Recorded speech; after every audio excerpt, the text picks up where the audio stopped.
Hey everybody, this is Perch. This mail is kind of along the lines of undercover boss, or the idea of, people pranking other people. Comics actually used to in the bullpen back in the several years ago. There was the idea of the practical joke or the prank that would go down within some comics. With some of the editors, the assistant editors would have prank week and other things, and so there was this kind of collegial joking around that would go on between creators. Not so much anymore. So, as far as I can, well, I mean, people don't go into the office like they used to either. But this mail's asking, is there a prank going on that we're just not aware of? So let's get right to it. This mail is about Leah Williams, and is Marvel pranking Leah Williams? So the writer points to a recent interview on comicbook.com. Clearly the paradigm, the paragon, the height of comics journalism, definitely comicbook.com. So I messed that one all up. Anyway, it says, hey Perch, I just saw this interview with Leah Williams about her upcoming series, X-Terminators. And while it sounds awful in just about every way, some of the parts of the interview struck me as odd. Leah Williams says the inspiration came from Jerry Duggan mentioning a pitch he made in the past but never pursued, Dazzler Vampire Hunter. To me, that sounds like something being told over drinks, where people go over bad pitch ideas, unlike what you and Joe do. That's pretty much exactly what Joe and I do. They're bad pitch ideas, and there are drinks involved. When she asked if she could take it, Duggan obviously said yes, because it's not like he ever intended to use it. Then her editor, Jordan White, suggested putting a parental advisory on the book so it could be extra bloody and sexy. All I could think of is this sounds like a joke that got out of hand, but maybe I'm just being pessimistic. What do you think? Well, yeah, I mean, look, it is clearly a joke that got out of hand.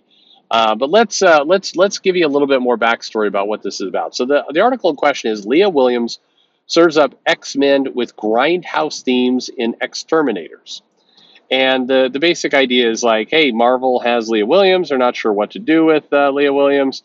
Leah Williams, of course, the writer of X Factor that was canceled, and then the writer of Trial of Magneto, which was not really about a trial of Magneto and was also terrible. But anyway, this is the basic article. It says, what happens when you take 4 female members of the X-Men and pair them with a creative team that knows how to dial up sex appeal? Oh, we're getting J. Scott Campbell and on something. Oh, no.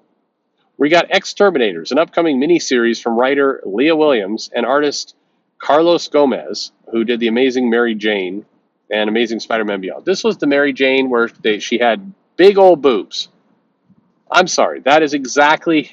That's what people remember for that book. Mary Jane had big old swinging around, unrestrained boobs. That's what was going on. I remember a bunch of YouTubers were praising that book. And they're like, I don't know, maybe this Leah Williams can write. It's like, no, she cannot. And I'm kidding. I'm sure she can write wonderfully. But they were not looking at the writing. They were looking at those boobs. Anyway, this book stars Dazzler and Boom Boom, along with Jubilee and Wolverine, Laura Kinney. Just the Laura Kinney version. And puts them into the spotlight. Okay. It's one of the few Marvel titles that comes with a parental advisory, but while there is some blood, gore, and risque subject matter, the 5-issue miniseries is really about 4 powerful X-women bonding over heartbreak and vampire hunting. So this is, by the way, grindhouse is the thing that's coming up in comics, because of course it is. This was a term that was popularized by a number of writers, the ones who write books, and people in TV, as like, it's in the grindhouse style. And then about 3 or 4 years ago, it's like, all right, we've overused that term to death. We'll stop using it.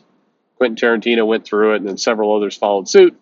And now it's made its way to comics, just like, the Magnificent Mrs. Maisel has made its way to comics as a super, it's super topical. So grindhouse. Anyway, yikes. Okay. Leah Williams says it's been a long journey. I guess it started 2 or 3 years ago. I was at the X-Men Creative Summit on Zoom, and that's before the pandemic. Well, maybe not. We would have these twice annual gatherings of all the X-Men writers. We would just come up with our stories, plan things out, and really tighten up the lie in what we're doing. And Jerry Duggan brought up this old pitch that he had once mentioned but never pursued. He referred to it as Dazzler Vampire Slayer. And I immediately was entranced. Like, what? What? Jerry, what? Why are you not writing this? This is amazing. Are you kidding me? And he was like, Leah, it's yours. It's yours. If you want to do something with it, it is all yours. And I was like, okay, absolutely. I will write this book. Are you kidding? It's an amazing idea. And it kind of shifted, the needs of the line changed, and it went from being Dazzler the Vampire Slayer, which we considered doing as a Marvel Unlimited comic, the vertical scrolling web comic they have on the Marvel Unlimited app. That's the only way you could make this story worse, by the way, to being a Grindhouse book. Because after X Factor and Trial Magneto, what I really wanted to do was Grindhouse. Okay, and it goes on from there.